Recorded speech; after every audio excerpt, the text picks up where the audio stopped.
Nagina Lok Sabha seat किसको नगीना पहनाएगी, कौन संसद की सीढ़ियों तक पहुंचेगा और किसके सर जीत का सेहरा बंधेगा, ये वो तमाम सवाल हैं कि जिस पर पूरे देश की नजरें टिकी हुई हैं।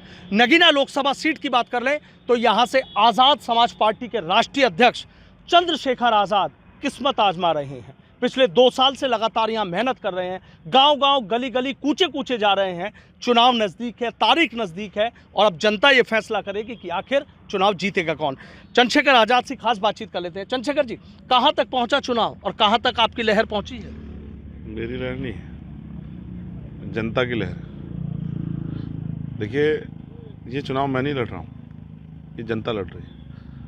मैं तो जहाँ जाता हूँ तो मुझे ऐसे महसूस होता है कि एक ही गांव में चंद्रशेखर आज़ाद नाम के कई सारे प्रत्याशी हैं जो मेहनत कर रहे हैं। यानी कि वो साथी जो तन मन धन से और अपने समय को लगा के दिन रात मेहनत कर रहे हैं। ऐसे बहुत सारे चंद्रशेखर हर गांव में, तमाम जातियों में अपने इस चुनाव को जीतने के लिए संकल्पित होकर जो है कार्य कर रहे हैं, समर्पित होकर कार्य कर रहे हैं। तो ये चुनाव जनता का चुनाव बन गया है और मुझे उम्मीद है कि जनता जब खड़ी हो जाती है तो फिर उनको कोई रोक नहीं सकता। किससे है चुनाव आपका? हाँ, खुद से है। 70% में हम हैं, बाकी में सब है। अच्छा, बाकी किसी को मान ही नहीं रहे? बीजेपी को, समाजवादी पार्टी को? कोई मतलब नहीं। बीजेपी का तो 1 लाख से ज़्यादा वोट हमें मिल रहा है भाई। हमने जो बीजेपी को आंख बंद करके वोट मिलता था पिछले वर्ग का, पाल, प्रजापति, कश्यप, सैनी, जाट, गुजर, वो सब तो हमारे साथ है। सम्मेलन करा करा के समर्थन दिया उन लोगों ने। आप तो बीजेपी की टेंशन बढ़ाने वाली बात कर रहे हैं कि 1 लाख वोट ले लेंगे आप? आप देख लेना, जिस रिजल्ट आएगा बूथ देख लेना आप। कोई ऐसी जाति नहीं बचेगी जिसका वोट ना मिले, कोई ऐसा धर्म नहीं बचेगा जिसका वोट ना मिले। सब लोग वोट कर रहे हैं और इसलिए वोट कर रहे हैं, इस बात को समझना पड़ेगा।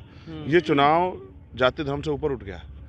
देखो, जनता वोट इसलिए देती है, वन मैन शो तो नहीं है। अमेरिका की तरह भाई एक आदमी प्रत्याशी होगा, उसी को पार्टी को सब लोग वोट करेंगे और बाद में अपनी कैबिनेट बनाएगा, मंत्रिमंडल बनाएगा। यहाँ तो 542-43 सूबे हैं, उनमें आप वोट करोगे और आप तय करोगे किस आदमी को, हमारे यहाँ कौन आदमी बेहतर से बेहतर है। तो जनता ने यहाँ बेहतर को तलाश कर लिया। 3 पार्टियों को अलग अलग समय मौका दिया। पहला मौका दिया समाजवादी पार्टी को, दूसरा दिया भाजपा को और तीसरा दिया बसपा को। और तीनों को मौका देने के बाद उन्होंने तय किया कि भाई ये हमारे किसी काम के नहीं है। इन्होंने नगीना की जनता को इस तरह छोड़ दिया, इस तरह मायूस और लाचार कर दिया कि नगीना की तरफ चुनाव के बाद पलट के भी नहीं देखा, जीतने के बाद भी और हारने के बाद भी। तो जनता बड़ा आक्रोश है। अब तमाम जाति धर्म के लोग देख रहे हैं कि यार, ये चंद्रशेखर आज़ाद, भले हम अलग पार्टी जुड़े हुए हैं, लेकिन ये आदमी तो काम का है। ये जिस समस्या के लिए आपके लड़ने को जाएगा उसको कामयाब करा के छोड़ेगा। उस समस्या को, उससे निजात दिला के छोड़ेगा। नगीना को है क्या नगीना में? बिजनौर नगीना को अगर आप देखोगे असलियत में, ना अच्छे स्कूल हैं, ना कॉलेज है, ना कोई बड़ा जो है हायर सेंटर मेडिकल कॉलेज है, ना जो है स्पोर्ट कॉलेज है, ना स्पोर्ट यूनिवर्सिटी है, ना एग्रीकल्चर यूनिवर्सिटी है, ना एग्रीकल्चर कॉलेज है, कुछ भी तो नहीं है। ना अच्छी सड़कें हैं, ना बिजली पानी की बहुत अच्छी व्यवस्था है, ना बहुत अच्छी जो है रोजगार की व्यवस्था है, कुछ भी तो नहीं है यहाँ। और हम तो इन सब चीज़ों पे बहुत लंबे समय से काम कर रहे हैं कि ये सब चीज़ें जो हैं जनता हित में तैयार होनी चाहिए। तो सरकारों ने इनको नकार दिया, इन्होंने भी सरकार पार्टियों को नकार दिया। इसलिए मैं कह रहा हूँ 70 से प्लस तो हो सकता है, 70 से कम नहीं होगा। बड़ी बात कह रहे हैं आप जानते हैं मैं बहुत उतना ही पैर फैलाता हूँ जितनी चादर होती है, उससे फालतू बोलता नहीं हूँ। मैंने आपको खतौली में कहा था। हाँ, आपकी बात ठीक है। खतौली के परिणाम हमारे फेवर में नहीं थे। कितने लोगों ने कहा कि हम ये कर दें, कुछ हुआ क्या? यहाँ भी आपसे कह रहा हूँ, गोरखपुर आप आए नहीं थे, वरना गोरखपुर में बताता सच क्या है। तो ये यहाँ का सच है कि हम 70% प्लस में हम हैं और बाकी में सब है। कोई टूट नहीं है। सब लोग, तमाम जाति धर्मों के लोग अपने क्षेत्र के विकास के लिए और अपने बच्चों के भविष्य को और इस क्षेत्र के भविष्य को ध्यान में रखते वोट कर रहे हैं। मुझे एक चीज़ बताइए, बसपा का आपने जिक्र किया, आपको नहीं लग रहा कि मायावती आपकी घेराबंदी कर रही है? वो चाहती नहीं है कि भाई चंद्रशेखर जीते, आगे बढ़ें?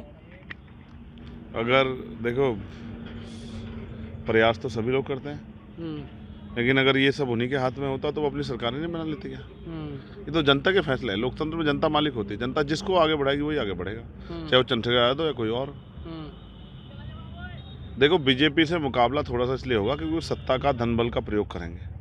वो सरकारी मशीनरी को दबाव बनाएंगे, प्रधान, बीडीसी, जिला पंचायत दबाव बनाएंगे, आपका बजट रोक देंगे, आपका ये कर देंगे, वो कर देंगे। लेकिन जनता जब ठान लेती है ना, तो फिर वो सब बड़े बड़े तानाशाह को उखाड़ के फेंक देती है। तो अभी तो हम यहाँ नगीना में इनको उखाड़ रहे हैं, उसके बाद उत्तर प्रदेश का नंबर है। अच्छा, आकाश आनंद आए थे और सारा ज़्यादातर जो भाषण है वो आपको लेकर ही टारगेट रहा। नाम तो आपका लिया नहीं, लेकिन निशाने पर तो आप ही रहे। देखो, जनता की ज़िंदगी में आनंद नहीं है। अभी तो आकाश गर्मी बरसा रहा है और जनता तो इस परेशानी से निजात चाहती है। और ठीक है, वो हमारे छोटे भाई हैं, उन्होंने जो कह दिया अभी नादानी में है, उनका स्वागत है। जनता सब बता देगी। किसी पर जबरदस्ती अगर समाज पर अगर नेता को आप थोपोगे तो समाज उसको स्वीकार करेगा नहीं करेगा, ये समाज के ऊपर डिपेंड करता है। आप गर्मी की बात कर रहे हैं, ऐसा तो नहीं कि चाय उबल रही हो केतली में? नहीं, चाय नहीं उबल रही। इसमें हम पानी पिलाते हैं लोगों को, प्यासों को पानी पिलाते हैं, और जिनको चाय की इच्छा होती है उनको चाय पिलाते हैं, और जिनको दूध पीने की इच्छा होती है उनको दूध पिलाते हैं। और इसमें गर्म पानी भी रखा हुआ है हमने कि अगर कोई ज़्यादा शरारत करेगा तो उससे इसको दिखा के डरा देंगे बस। अच्छा। हाँ, शरारत नहीं करनी चाहिए लोकतंत्र में। भाई चुनाव लड़ो सब लोग। अब देखो हमारे साथ तो ये है कि 10 बजे से पहले पुलिस आ जाती है कि जी परमिशन ख़त्म, बंद करो। और आज तो एक बड़ा गजब का वो होगी स्टोरी, आपको जानकर बड़ा आश्चर्य होगा कि हमारे खिलाफ बिहार में मुकदमा कर दिया आचार संहिता उल्लंघन का। अच्छा, कब हुआ? आज ही, अभी अखबार में हमारे एक लीडर ने हमें पढ़ाया कि यहाँ पे बिहार में पीरू में मुकदमा हुआ आचार संहिता उल्लंघन का। अब देखो, मैं भारतीय मीडिया का धन्यवाद करता हूँ, बड़ा अखबार है जिसने, मैं यहाँ चुनाव लड़ रहा हूँ, मैं यहाँ से गया भी नहीं, मुकदमा मेरे खिलाफ बिहार में कर दिया है। तो अगर मुकदमा ही करना है तो ये तो तय कर लो कहाँ करना है। भाई ये क्या मूर्खता है, यहीं कर दो मेरे खिलाफ जितने मुकदमे करने, जो फांसी चढ़ाना मुझे, जो मुझे नुकसान पहुँचाना, यहीं पहुँचा दो। बिहार में करके क्या लोगे? अच्छा चंद्रशेखर, आकाश आनंद की बात कर लेता हूँ। भारत ने सबसे पहले आपकी घेराबंदी के लिए उन्हें भेजा, मतलब क्या है आपसे, मतलब क्या ऐसा लगाव है या कोई डर है, क्या चीज़ है जो ये लग रहा है कि भाई हाँ? उनको भेज के तो ज़्यादा चर्चा करा दी इसकी। ये उन्होंने मेरे प्रचार में मदद कराई। मैंने आपको पहले भी कहा कि वो हमारी बड़ी है और मेरा बहुत ख्याल रखती हैं। तो उन्होंने, अगर वो चर्चा ना कराती, देखो आलोचना भी एक तरह का प्रचार होती है राजनीति में। जिसको आप राजनीति से अलग करना चाहते हैं, कमज़ोर करना, उसको इग्नोर करते हैं। तो ये आलोचना भी, आरोप भी एक तरह का प्रचार है। अब उनके भेजे भी बहुत सारे लोग आ रहे हैं यहाँ के, आरोप लगा रहे हैं। तो जनता सुनती, कहते अच्छा निठल लो, और कोई काम नहीं मिला, फिर अपने काम में लग जाती है। चलो, मगर बार बार चंद्रशेखर उनको याद होता रहता है, केतली उनको याद होती रहती है। अच्छा, आपको लग रहा है कि आकाश आनंद आके आपका प्रचार करा, तो आपने फ़ोन पे धन्यवाद दिया उन्हें? नहीं, फ़ोन पे मेरा फ़ोन पता नहीं मुझे उठाएंगे नहीं उठाएंगे।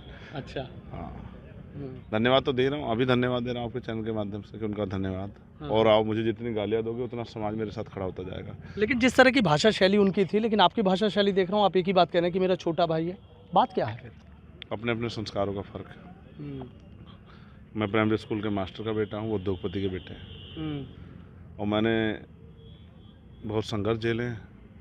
आज भी जब मैं आपके साथ खड़ा हूँ तो मुझे बुखार हो रखा है। कल मैं गया था सहसपुर जनसंपर्क में, तो बारिश हो रही थी, सारे कार्यकर्ता, सारे नेता बिना छतरी के चल रहे, तो मैं छतरी लेके क्या करता। तो फिर फीवर हो गया, तो कल रात से अब तक फीवर में भी खड़ा हूँ। तो क्योंकि ये लड़ाई मेरी अकेले की होती तो मैं आराम करता, क्योंकि मुझे तो अपनी जान बचानी थी। लेकिन ये लड़ाई तो आवाम की है, ये लड़ाई तो संविधान बचाने की है, तो लड़ाई लोकतंत्र बचाने की है। तो लड़ाई जो है जमहूरियत में, लोकतंत्र में जो हक अधिकार जनता को मिले उनको बचाने की लड़ाई है।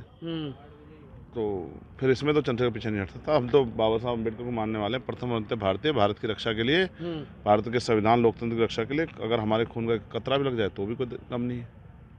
अच्छा, एक चर्चा चल रही है, आरोप लगाया जा रहा है कि भाई बीजेपी सपोर्ट कर रही है चंद्रशेखर आज़ाद को। तो हाँ, ये सपोर्ट ही तो है जो रोज नए नए मुकदमे और अलग उसमें हो रहे हैं। और सपोर्ट किया तो 40 से ज़्यादा मुकदमे उन्हीं की तो देन है, मैक्सिमम उन्हीं की सरकारों में लगे। मैं आपको फिर कह रहा हूँ कि हमें जनता सपोर्ट कर रही है, और भाजपा के लोगों ने जितना एडी चोटी का जोड़ था। अच्छा बताओ, मुख्यमंत्री हमें यहाँ सपोर्ट करने आएंगे 2 बार आगे, और अभी JP नड्डा साहब और फिर कल मुख्यमंत्री आ रहे हैं। Y+ सिक्योरिटी जो दी है, इसको लेकर कह रहे हैं कि अब हम वही कह रहे हैं, कंडीशनल है। और फिर आप समझिए, जिन लोगों ने मेरे ऊपर गोली चलाई थी, आपको याद होगा, समझिए उनको बेल मिल गई। तो सरकार तो सब जानते हैं किसको बेल मिलेगी, कौन किसको जेल होगी, तो सरकारों के हाथ का खेल हो गया है। लेकिन आप और मैं इस बात को भी जानते हैं कि आज क्या हालात है, किस तरह से उत्तर प्रदेश में कानून व्यवस्था खत्म हो गई है। जो कोर्ट के फैसले थे वो गोलियों से होने लगे हैं। अब तो लोगों को जेल में जहर दे के मारा जा रहा है, अदालतों में गोली चल रही है। तो मैं तो फिर कह रहा हूँ, मुझे तो मेरी सुरक्षा तो वो कुदरत करती है जिसने मुझे पैदा किया। मुझे 3 बार इस सुरक्षा ने थोड़ा बचाया, मुझे 3 बार बचाया। जब मुझे जेल में जहर दे देगा तो मुझे कुदरत ने बचाया। मुझे जब NRC में जानवर की तरह मारा गया, मेरे नखून तक खींच गया, तब मुझे कुदरत ने बचाया। और जब 4-4 गोलियाँ मेरी गाड़ी पे चली और एक गोली मुझे चीरते हुए निकल गई, तो भी मुझे कुदरत ने बचाया। तो क्योंकि ये एक प्रोसीजर है, और क्योंकि मैंने आपको बताया कि हम लगातार, हमने मेरठ में या जहाँ भी जिस तरफ से भी थ्रेट थे, हमने सब चीज़ें उनके सामने रखी है। अब अगर देखो, जहाँ तक मैं समझता हूँ उन्होंने मजबूरी में दी है, क्योंकि वो नहीं चाहते इस समय पर कोई ऐसी घटना हो जाए कि पूरा जो है वो वोट जो मुझसे प्यार करता है वो भाजपा के अगेंस्ट में जाके, जबकि वो है ही, लेकिन टोटल मन बना के वोट करे। जब तक एक तो होता है कि वोट करना, एक होता है वर्कर बन जाना। तो अगर उनके नेता कुछ होगा तो फिर उसके खामियाजे भुगतने पड़ेंगे। तो ये कंडीशनल है कि इलेक्शन तक आपको हम सुरक्षा दे रहे हैं, और ये यूपी से बाहर नहीं है। मुझे चुनाव लड़ना तो यूपी से बाहर भी जाना पड़ेगा। अच्छा, अभी एक ऑडियो वायरल हो रही थी, मुकदमा भी उस मामले में कायम हुआ है, तमाम तरह की बातें थी। क्या है मतलब, चुनाव आ रहा है, बहुत सारी चीज़ें ऐसी आ जाती हैं कि चंद्रशेखर को घेर लो, जिसका मन है भाई चंद्रशेखर को घेर लो। ठीक है, उनको प्रयास करने चाहिए। चंद्रशेखर कोई दूध पीता बच्चा, इसको घेर लो। एक बार 4 जून आने दो इस बार। घेराबंदी किसे कहते हैं और कैसे करते हैं, ये चंद्रशेखर आज़ाद और भीम आर्मी आज़ाद समाज पार्टी के लोग बताएंगे, उन नेताओं को जो जनता को गुलाम समझते हैं। इतना काम करेंगे हम लोग कि जो 50-50 साल में नेता नहीं कर पाए, वो 1-1 साल में काम करके दिखाएंगे। हर मुद्दे पर रोज लड़ेंगे। अच्छा, ये बात कह के तो आप बता रहे हैं कि मतलब चुनाव जीत रहे हैं? जनता जिता रही है, मैं थोड़ा जीत रहा हूँ। जनता जीत रही है, नगीना की आवाम इस बार जीत रही है। और नगीना में फिर कह रहा हूँ, मेरी इच्छा है कि एक इंटरनेशनल स्टेडियम बने। अच्छा, एक स्पोर्ट यूनिवर्सिटी बने। गाँव में प्रतिभा की कमी नहीं है संजय भाई, गाँव देहात में बहुत प्रतिभाएँ हैं, लेकिन उनको वो प्रतिभाएँ आजकल पैसा, पावर, राजनीतिक शक्ति और फिर परिवार की जो पृष्ठभूमि उसके आधार पर तय होती है। तो बहुत सारे लोग कुचले जा रहे हैं, उनके सपने कुचले जा रहे हैं। मैं तो चाहता हूँ ना कि इंटरनेशनल स्टेडियम इस क्षेत्र में बने, एक एयरपोर्ट यहाँ बने। मैं तो चाहता हूँ एम्स जैसा हॉस्पिटल इस क्षेत्र में बने। मैं तो चाहता हूँ यहाँ इंडस्ट्रियल एरिया लगे, लाखों नौजवानों को रोजगार मिले। मेरे दिल में वो इच्छा है जिससे नगीना की जनता का और बिजनौर के लोगों का भला होगा। ये भला करने के लिए जब मैं निकला हूँ, तो जो लोग मुझे रोकना काम कर रहे हैं वो नगीना की जनता को रोकना काम कर रहे हैं। वो नगीना के नौजवानों के सपनों को रोकना काम कर रहे हैं। वो नगीना के जो गरीब कमज़ोर वर्ग के लोग हैं, उनके बच्चों को जो नौकरियाँ प्राइवेट सेक्टर में, सरकारी सेक्टर मिलेगी संघर्ष से, उनको रोकने काम कर रही है। तो जनता सब देख रही है कि कौन इनके लिए लड़ रहा है। 69 शख्स भर्ती में कौन लड़ा, NRC में कौन लड़ा, दिल्ली में टूटे हुए गुरु घर पर कौन लड़ा, तमाम तरह की जो पुलिस भर्ती से लेकर सब चीज़ें जो हुई उसमें कौन लड़ा, सब देख रही है जनता। और पहलवान बेटियों के लिए कौन लड़ा, किसानों के आंदोलन में कौन लड़ा, जनता सब देख रही है कि ये आदमी सबके लिए है। इसको ताकत दे के हम भी अपनी परेशानियों को हल कर सकते हैं। स्वामी प्रसाद मौर्य, उन्होंने चिट्ठी लिखी है आपकी सपोर्ट में, असर दिख रहा है उसका? क्या है ये, एक और गठबंधन बन गया है, क्या है इसके पीछे की? देखो, ये एक मजबूत आवाज़ है, और जिस तरह लोग इसको घेरने काम करें, वैसे कुछ इससे प्यार करने वाले, इस विचार से प्यार करने वाले लोग भी, जो चाहते हैं कि चंद्रशेखर पार्लियामेंट जाके कमज़ोर वर्गों के हक अधिकार के लिए बोले, लड़े। क्या कह रहे हैं स्वामी प्रसाद मौर्य? बात तो हुई होगी आपसे? हाँ, बात होती रहती ना। हाँ, क्या कहा उन्होंने? उन्होंने कहा जीत के आओ और पार्लियामेंट में चलो, और चल के पार्लियामेंट में ये जो जुल्म हो रहा है इसको रोको, इसके खिलाफ आवाज़ उठाओ। जो अधिकार हमारे छीन लिए हैं कमज़ोर वर्गों के, उनको दुश्मन के जबाड़े से खींच के लेके आओ और जनता तक पहुँचाओ। तो हम तो वैचारिक लोग हैं ना, हम वैचारिक लोग हैं। राजनीति हमारे लिए एक हिस्सा है, लेकिन उससे बड़ा हमारे लिए सामाजिक परिवर्तन, आर्थिक मुक्ति का आंदोलन है महापुरुषों। इसको हमें कामयाब करना है। मैं आपसे फिर कह रहा हूँ, आज की मेरी इस बात को याद रखना, खुले आसमान के नीचे खड़े होकर कह रहा हूँ कि भारतीय जनता पार्टी की उत्तर प्रदेश की गुंडागर्दी का इलाज हम ही करेंगे। भाई जिंदाबाद। अच्छा, एक चीज़ और, अखिलेश यादव को लेकर कुछ कहना चाहेंगे भाई? जैसे आपने बताया कि चीज़ें बहुत तेज़ी से बदल रही हैं, अखिलेश यादव को लेकर जगह जगह जनसभाएं कई जगह आ रहे हैं। पश्चिमी उत्तर प्रदेश की बात कर लेता हूँ, क्या लग रहा है उन्हें? हमारी लोकसभा सीट पर भी 2-2 बार आ रहे हैं। स्वागत है, जनता करेगी स्वागत। ये जनता का इनकलाब है, और जो इस इनकलाब को रोकने काम करेगा वो उसकी हस्ती मिट जाएगी। अच्छा, पब्लिक एक सवाल कहती है कि अखिलेश यादव ने चंद्रशेखर आज़ाद को क्यों नहीं टिकट दिया, लड़ा लेना चाहिए था। बात क्या हो गई थी? थोड़ी सी आप तो देखो साफ बोलते हैं इसलिए पूछो, क्या बात हो गई थी आपको टिकट नहीं दिया? उनको ही पता होगा। मैंने तो उनसे मदद मांगी थी। मैंने अपने संगठन को तैयार किया कि भाई हमें इस समय लोकतंत्र और देश बचाना है। तो भाई देश बचाने के लिए हमें वोट का बंटवारा रोकना है। लेकिन उन्होंने इस बात को स्वीकार नहीं किया, तो कोई बात नहीं, फिर हमने जनता से आके अलायंस कर लिया। अभी हमारे नेता खड़े हैं, आरिफ कुरैशी साहब और अतीकुर रहमान साहब, तमाम हमारे साथी जो है मेहनत कर रहे हैं दिन रात। फ़हीम भाई दिन रात एक कर रहे हैं। इनकी मेहनत से हमें आशा विश्वास है कि जो हमारा 70 पार का नारा है कि 70 में हम और बाकी में सब, वो कामयाब होगा। लेकिन केतली साइकिल से, हाथी से, फूल से लग रहा है मजबूत है। केतली मौजूदा दौर की तस्वीर है, हमने ये मोदी जी से छीनी है। ना तो मोदी जी पे केतली होगी, ना ही वो चाय बेचेंगे, ना देश बिकेगा। तो भारतीय जनता पार्टी की जो लूट है आम आदमी के खिलाफ, 350 का सिलेंडर 1150 रुपये में, 150 रुपये का आने वाला बिजली का बिल 600-700 रुपये में, और तमाम तरह जो परेशान है लोगों की ज़िंदगी में, पेट्रोल 45 का 100 रुपये में, खाद्य तेल जो है 200 रुपये का, 100 रुपये वाला 200 रुपये में। ये जो जुल्म है, जो जेब काटी जा रही है, इसको रोकना है। अच्छा, एक चर्चा और चल रही है कि दलित वोटों की सबसे बड़ी जो लड़ाई है, वो दलित वोटों की सबसे बड़ी लड़ाई नगीना में चल रही है। एक तरफ चंद्रशेखर हैं, दूसरी तरफ मायावती हैं। सब इधर है, बहन जी भी इधर ही है, हमारी तरफ ही है। आपकी तरफ है? हाँ, हमारी तरफ ही है। घर के बड़े नाराज हो सकते हैं, दूरी थोड़ा पैदा कर सकते हैं। हमने तो बहुत सारे टूटे हुए घर जुड़वा दिए, तो उनका भी आशीर्वाद मिल रहा है और अखिलेश जी का भी सहयोग मिल रहा है, सभी का सहयोग मिल रहा है। जब भी बहन जी को लेकर आपसे सवाल पूछता हूँ, बड़े पोलाइट नजर आते हो। झगड़ा कर दूं? आप तो जानते हैं मेरी आदत ही नहीं बड़ों के खिलाफ कुछ बोलने की। बड़ों के गलत फैसले भी सही होते हैं। देखो, उन्होंने मदद ही तो की, ऐसे प्रत्याशी को बेचारे को उतारा। आप भरोसा करो, कल किसी से बैठ कर कह रहा था कि 5000 वोट आ जाए तो इज्जत बच जाए। मेरे एक साथी ने मुझसे बताया, वो कहीं खाना खाते मिले थे उनसे, पूरे बसपा प्रत्याशी कह रहे हैं 5000 वोट आ जाएगी तो इज्जत बच जाएगी।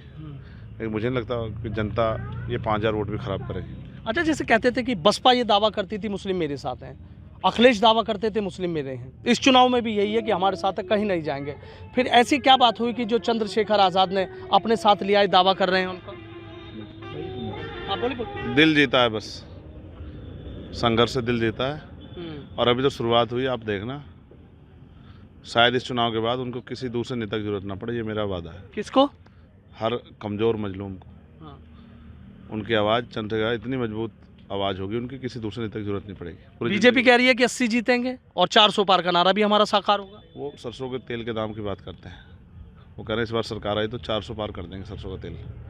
बाकी तो जनता ही तय करेगी, उन पर कौन सा वो पहले से ही मशीन बैठी है कि वो बता देंगे क्या है। अच्छा, 80 की बात समय बताएगा। 80 में एक तो लिख लो, यहाँ तो 2-2.5 लाख वोट से पीछे है। मतलब आप जीतना कह के इशारा दूसरी तरफ, मतलब 2-2.5 लाख वोटों से चुनाव जीत रहे हैं। मैं फिर कह रहा हूँ ना, जनता कह रही है, मैं नहीं कह रहा हूँ। अब घूमो ना थोड़ा सा, घूम के देखो। जब आप आए थे यहाँ, देखो कितने आदमी, तब देखो जरा कैमरा घुमा के। तो ये तो तब है जो कुछ ऐसी सवारियाँ है जो उतर नहीं सकती, उनका बस चले, पूरी बस उतर जाए।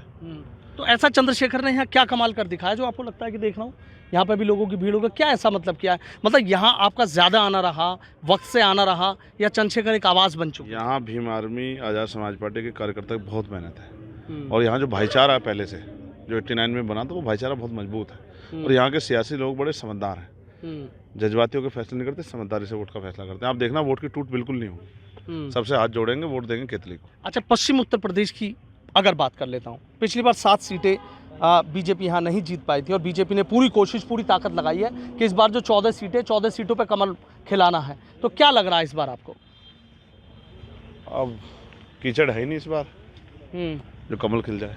अच्छा, हमने इस बार एकता का ऐसा सूत्र बांधा है कि कीचड़ ही नहीं है। कीचड़ होगा तभी तो कमल खिलेगा, जब कीचड़ नहीं होगा तो कमल कैसे खिलेगा? लेकिन वो तो कह रहे हैं ना कि हम अपने साथ नल ले आए, नल से पानी निकालेंगे और कीचड़ बना देंगे और कमल खिला लेंगे। अब इतना समय नहीं बचा, नल के पानी से इतना कीचड़ पैदा होगा, इतना तो चुनाव ही खत्म हो जाएगा। जैन चौधरी को लेकर क्या लग रहा है? जैन चौधरी जिस तरीके से 2 सीटों पर जा रहे हैं, मेहनत कर रहे हैं। देखिए, क्योंकि मेहनत, जनता किस तरह से उनकी मेहनत को कामयाब करती है वो तो वही जाने। अच्छा, उन पर मैं कुछ नहीं कहना चाहता। हाँ। क्योंकि देखो, फिर मैं कह रहा हूँ, जनता मालिक है। हाँ। जनता बड़ी है। हाँ। और हम केतली वाले भी अपने लिए मेहनत कर रहे हैं कि केतली वालों को भी कामयाबी मिले। बहुत बहुत शुक्रिया। तो देखिए, चंद्रशेखर आज़ाद हैं, बेबाक बोलते हैं, और जब उनसे मायावती पर, आकाश आनंद पर सवाल पूछा गया तो आकाश आनंद को अपना छोटा भाई बता दिया, मायावती को बहन जी बताकर कह दिया कि वो बड़ी है मेरे से, उनका आशीर्वाद भी मेरे साथ है। और अखिलेश पर सवाल किया गया तो बोले प्रत्याशी उतार के मेरी मदद कर दी है। फुल कॉन्फिडेंस में है, दावा कर रहे हैं कि कंपटीशन में कोई नहीं है, किसी से कोई मुकाबला नहीं है, 2.5 लाख से सब पीछे चल रहे हैं। इशारा साफ दे दिया है और इस तस्वीर को साफ जनता को करना है। और तस्वीर जब साफ होगी तब ये पता चलेगा कि आखिर नगीना की जनता ने नगीना किसको माना और किसकी उंगली में और किसके सिर पर नगीना पहनाया। Sanuj Sharma, ABP news, Nagina.